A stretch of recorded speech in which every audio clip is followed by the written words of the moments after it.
Hey there! God damn it, it's Sunday, and it's the second day of SummerScam. So the whole thing, good show though, I thought. Disappointments for me in a couple of areas, because really not a Tiffer fan. I think she's just a white girl overblown, white girl Barbie overblown. Good match. She beat Jade. And I don't think if it was fair and it wasn't fixed, that she couldn't beat Jade. Whole thing started off great. Trump gets the fuck boot out of him, and he should.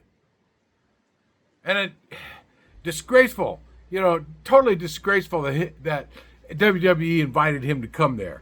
Yeah, and then Paul Levesque becoming part of that goddamn President's Fitness team. Okay, whoop-de-fucking-do.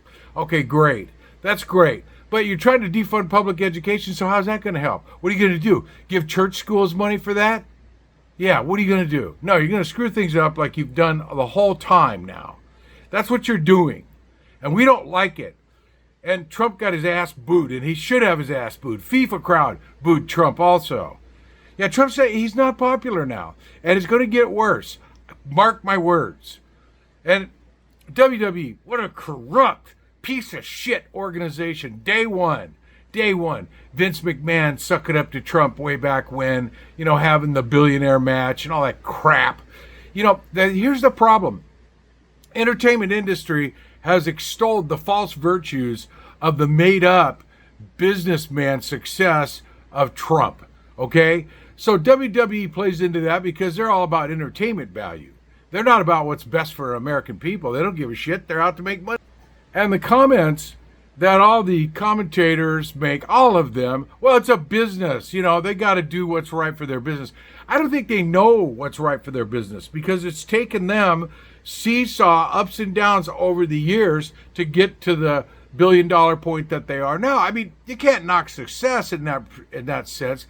However, when you have on convicted criminals and you have them endorsing you like this orange bag of pustulant shit, then you've got a problem.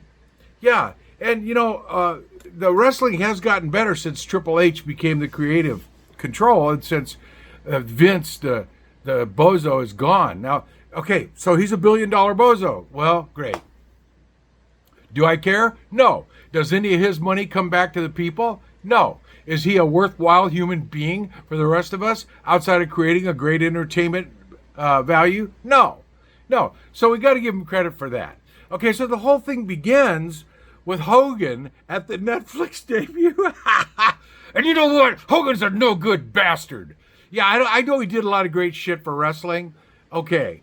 I know he did. I mean, but he's a no good son of a bitch and always has been. And this rah American fascist patriotism shtick that he had, it doesn't fly, baby. It doesn't fly. I mean, we were better off with the Iron Sheik and Sabu than this crap, which was really great. But you can thank ECW for Sabu. And the Iron Sheik, man, he just came along, right place, right time, when we were in this big conflict with Iran, blah, blah, whatever. Okay, so that was cool. However, outside of the kayfabe of all of that, this stuff is useless. And bringing Trump in to this event was a huge, in my opinion, mistake. And now people are not going to bail on WWE because of it, sadly. They should. I mean, okay, so I'm like all the other wrestling fans that watch all the wrestling. I'm going to keep watching because I'm digging for the corn in the shit that they dish out. Now, yesterday's card was excellent, especially the last match, which I got to give kudos to Brian Alvarez over at Figure 4 Online. He predicted the finish because he knew what it was. It was obvious that Seth Rollins was doing a work for his injury, and then the whole Paul Heyman hoopla and Breaker and Big Bronson Reed and all that. That was great. That was really great. I loved it. It was great. So the card was good. The matches were good. I liked everything. I didn't like the finish of a couple of the matches, of course. I'm sorry. I'm not sorry. I don't like Tiff. I think Tiff is a piece of shit. Okay? She's a great wrestler. She's doing a great job for somebody who's only been doing it 4 years. But this wrestler Barbie thing, I'm sorry, man. I'm tired of it. I wanted Jade to win because I'm a Jade fan. I've been a Jade fan. I hated it when Jade left AEW, and AEW wasn't smart with her. I love AEW. It's my preferred promotion. However, they didn't move her up to the World Championship because they had a loaded roster on that, right? They did, and it was sad. Same thing with Punk. Okay, so Punk, see what I really love, because I think Punk is a piece of shit. You know, he comes on being the wrestler of the people, the face of the faces, all this great stuff, right. No, he's just another money-hungry bastard. And then, he left AEW, where actually he hasn't done nearly as well since he came to WWE. Now, the McIntyre feud was great. Last night's match with Gunther was great. I mean, but when Punk gets in the ring with a real deal, with a real fighter, he gets his ass beat. He had great matches with MJF and AEW, though. Great matches. Loved every minute of it. Loved his tenure in AEW. And then he had to go, and he might have done it on purpose, and screw it up at All In London. I think he did that on purpose so he could get let go, so he could go back to the fascist promotion. And look, when you have people on your promotion who are decidedly right-wing political jerk-offs, like this debacle with the orange pus bag yesterday, yeah, you know what? You lose me as a fan of the promotion. Yeah, I like a lot of the wrestling. I like a lot of the wrestlers. I like that stuff. Luckily there was blood last night. Now, I like blood. Now, people say, oh, you guys are sickos that like the blood. Yeah, we like the blood, and we are sickos. Okay, great. Okay, I own it. Let me tell you this, though. I watch everything. I watch New Japan. I watch some GCW, which now is sucking up the WWE. I'm very disappointed in TNA, which I've liked for a long time and watched every week until the last few weeks. This whole thing of sucking up to WWE because of the Bucks. Hey, you know what? Fuck them. And they're Canadian. They're owned by a Canadian company. And what are they doing? Cuddling up to WWE when they could have got a TV deal elsewhere and kind of went from scratch to become their own deal. Oh yeah, it's really cool. You got what's his name? Trick Williams. He's their champion now. He's the world champion in TNA. You've got JC Jane, who is, come on, man, come on. She couldn't make it on the main roster. Yeah, she was just a sidekick to Mandy Rose, and now they've pushed her, and now she's got the 2-time. Come on. Jordynne Grace, if she was used properly, could slaughter her. And I think what's going to happen is Mariah May, a.k.a. now Bleak Monroe, which her shtick is no better than it was in AEW. The AEW shtick was a great storyline with her and Toni Storm. Great storyline. She did great. And then the stuff with Mina Shirakawa, that was great. But now she's in NXT. So, no extra time, right? But, I do have to tell you this. I like NXT better than, mainstream WWE. I like it better than Raw, and I like it better than SmackDown. But that ain't saying much. It seems like now WWE is trying to copy some of the things that AEW is doing because it's very popular with fans. Last few AEW shows, man, Dynamites, Collisions, they've been outstanding. The All In that was in Texas, that was great, and there's a lot of people there. Yeah, they made a lot of money. They did really well. The matches were great. Everything was great. So, I'm sorry. WWE has cool PLEs sometimes. They have cool matches on their two shows sometimes. They pale in comparison to AEW, in my opinion. This is why so many of the old school wrestling fans said, fuck this WWE crap. We're tired of kayfabe. We don't like, it's obviously fake, which is cool. But at least when you go to AEW, it looks like the staging was done very, very well. It's not as fake. Now, I hope they don't drift into this long storyline. Well, they have, drifted quite a bit. I mean, look at the storyline for the Death Riders, okay? But let's not go into the comparisons here.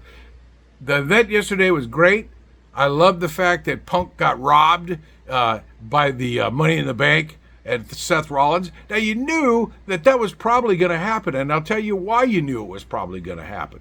Because who robbed Drew McIntyre of his World Heavyweight Championship with about 5 minutes into it? Yeah, who robbed him? You know, and that was where Seth Rollins got beat by him. Then Punk pulls him out, and and Drew loses the title. Yeah, Drew loses the title right away. So, and I love Drew McIntyre. Drew McIntyre, I think, is missing his calling. I think he needs to be Conan.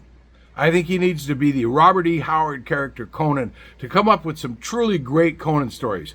I never liked Schwarzenegger as Conan. The movies were pretty good. The first movie especially was damn good. Second movie was good too. It's just that he just didn't work for me as Conan. If you read the books, Conan was this 6'8" giant, a Sumerian with blue eyes and black hair. Right. He was not the way Schwarzenegger looked. Now, Schwarzenegger did okay, especially he learned how to screw around with swords pretty good. Back to WWE, back to SummerScam. Okay, so today we got the big matches. Some of the guys are predicting that Cena's going to drop to Cody. Well, I'm saying 50-50 there. If I was going to bet, I'd bet on both of them, right? But I bet across the board, win, place, and show. You don't have that in this kind of betting book. Alvarez is predicting that Cody's going to win, get back his title. Well, what does that do to the last go-around of Cena? So what happens after that? Does Cena come back? Does he challenge Seth Rollins for the World Heavyweight Championship and become, so he has an 18th World Championship? Does he do that? Well, that could be a good storyline, and that could be what happens. Because I just don't see why they're going to take the title from Cena and put it on Cody, except for the fact that I think it's pretty early for Cody to get that match. So I'm having a hard time believing that Cena's going to drop the match to Cody. However, people are saying he will, and if he does, oh well, that's the way it's supposed to be. And then Cena, the last hurrah of Cena, is going to fade into the sunset until he officially retires at the end of this year. Okay, but I'm not really pumped up about this whole thing. No, I'm not pumped up. I could give a shit about all that, because the storylines go on for so damn long, and the coach say stick the Rock in the storyline. Well, what happens? The Rock bails, right? Well, good on him. So he goes to make the Mark Carr movie. Great, that's going to be a great movie, I think. I have a hard time believing him looking like Mark Carr, but I'll go for it. I'm going to watch the movie. I think it's probably going to be good. By and large, Rock is not a good actor. No. Dwayne Johnson, not a good actor. He's all show. He's not really a good thematic actor. No, he's not. Look with Black Adam. Cool character, shitty movie. Sorry to say. Liked some of the special effects. Okay, so the whole storyline with The Rock went to hell. He did all this stuff with Cody. It went straight to hell. So now you have Roman Reigns and Jey Uso yesterday. Gosh, I love that match. That was great. They beat Breakker and Bronson. That was great. And they beat them. They came back and I got to hand it to Roman Reigns. He's actually my favorite in WWE. He's my favorite wrestler in WWE. I've liked him from day one. I liked him back in the Shield, even though I didn't watch very much in those days. I liked him. And now look what's happened. Okay, so Moxley, a.k.a. that stupid name he had in WWE. What was that stupid name he had? I can't even remember it. Oh, gosh. Whatever. Okay, so he goes to AEW. He's 4-time world champion. And he earned it. He fought hard battles. He became NJPW, IWGP World Heavyweight Champion. Yes. So Moxley's done well. Or what was his name? I can't remember that name. Anyway, John Goodman. John Good is his real name. John has done well. I got to hand it. Seth Rollins, he's done very, very well. And Roman Reigns, what can you say? Second or third longest tenure as a heavyweight world champion. Great wrestler. Beat everybody. Beat Brock Lesnar twice. Beat everybody. You know, beat Cody the first time. Then Cody beats him. Okay. So, and you know what? We got bored with Cody in AEW. Yeah, we did. He was getting booed. I didn't boo him because I like seeing him all the time. And I really liked the match early on in 2019 that he had with his brother. That was a great match, okay? So he gets pissed. Him and Tony have a falling out. Him and Tony Khan have a falling out. He gets pissed. Of course, you know, he wanted to go back to WWE and win the title and finish the story of his family legacy. You know, finish Dusty Rhodes' story. He did. It's finished. Okay, great. And he's still great. He does a great job wrestling and stuff. But, you know, he's just not on the AEW level. I'm sorry, man. You know, guys like Hangman and Swerve and Moxley, you know, those guys will beat his ass in a straight up, you know, fixed match. Isn't that funny? Straight up fix. Great oxymoron for the day. So I'm going to watch today. We'll see what happens. I'm really interested in the three-way women's world championship match. I'm very interested in that. I hope that's a kick-ass match. The Cody match will be great. I think we have Sikoa and the Samoan Werewolf, Jacob Fatu. Yeah, that should be a good match. Is LA Knight wrestling? I don't know what the entire card is, but I'm going to watch, and I'll give you a review on that later, maybe tomorrow. Yeah, I'll give you a review. You'll see what we think here. And, you know, I'm a 72-year-old wrestling fan, man. I'm not in that 18 to 49 bracket who's watching all the shows and getting all the kudos. No, I'm not. I'm an old school guy. When I was like 11, 12 years old, I found out wrestling was fake, right? And so I quit watching it because I actually was a typical youngster. I was convinced it was real. My dad took me to my first wrestling match when I was 4 years old. And there was midget and women's wrestling, and they threw the midgets on us. We were in the front row at the Phoenix Madison Square Garden, which was a really cool venue back in the day. Later became punk venue. Anyway, so they threw the sweaty wrestlers on us, the little midgets, and the girls had these bodysuit things on, and they were throwing each other around. I think I even saw the Great Muta wrestle there. Yeah, I think she was the one. Anyway, that was how I got introduced. My next match was when I was like 6, and my godfather, because I got baptized in St. Basil's Cathedral, you know, when I was like that age. And so I had a godmother who was my aunt and a godfather who was a big-time wrestling fan, took me to the Olympic Auditorium. We saw some great wrestlers, Haystack Calhoun, Edward Carpentier. We saw great wrestlers. I loved it. And I was hooked. And then when I found out at 11 it was fake, I bailed. Okay? Every once in a while I pop in and watch a show here and there.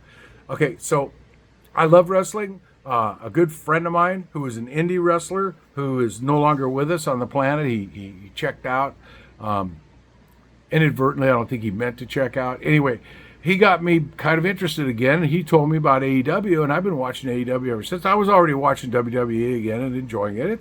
It has entertainment value, and I like the entertainment value. The stories, I'm saying about 50-50. Half of them I like, half of them I could do without, okay? So let's see what happens today. Let's see if there's any title changes today. I hope there is. I hope that Rhea wins the title back. I want Becky to hold on against Lyra, but I think they're going to drop the belt to Lyra. And I think Bayley might be a spoiler in that match. She might run up, you know, and be a spoiler. And I want Jacob Fatu to take that United States Championship back away from Sikoa. Yeah, because... you know, this whole Sikoa thing, it's gotten better. Now they got all the Tongans. They got all the brothers in there. They got Hikuleo. They call him Talatonga. What a stupid name that is, I think. And they've got, you know, they got the other two Tongans. And they're all great wrestlers from New Japan Pro Wrestling. And, you know, on the other side of the fence, they got, you know, well, on that same side of the fence, they got the guy I really liked. I really hated to see him go. They call him J.C. Mateo. Anyway, so at WWE, go piss up a rope. Now, the bright light on SmackDown for me was when Psycho Clown and Iguana Man came on. Yeah, that was great. I loved it. They lost to the Bozo brothers, the Garzas, did a great job. They did. I got to hand it to them. They did the best match on the show for my taste. Okay, but I love seeing those two AAA guys on there. I'm gonna love the CMLL stuff that's coming off with AEW. Everything we got a great wrestling future, despite the country going to hell in a handbasket and a heartbeat with that orange puss bag who spoiled the stage yesterday. Of course, I don't watch the pre-show, so I didn't see it. I don't like the pre-shows. 3-hour pre-show is a total disgusting waste of time. I'm not watching it today if they have one. I'm going right to the matches. That's what I'm interested in. I'm interested in wrestling and a little bit of storyline, but I'm more interested in how good the quality of the wrestling. And this PLE yesterday had good quality wrestling. So, folks, enjoy. We love it. And let's catch up. We'll catch up later. Let's see you guys go to Wednesday night and watch AEW. Have a great Sunday, everybody.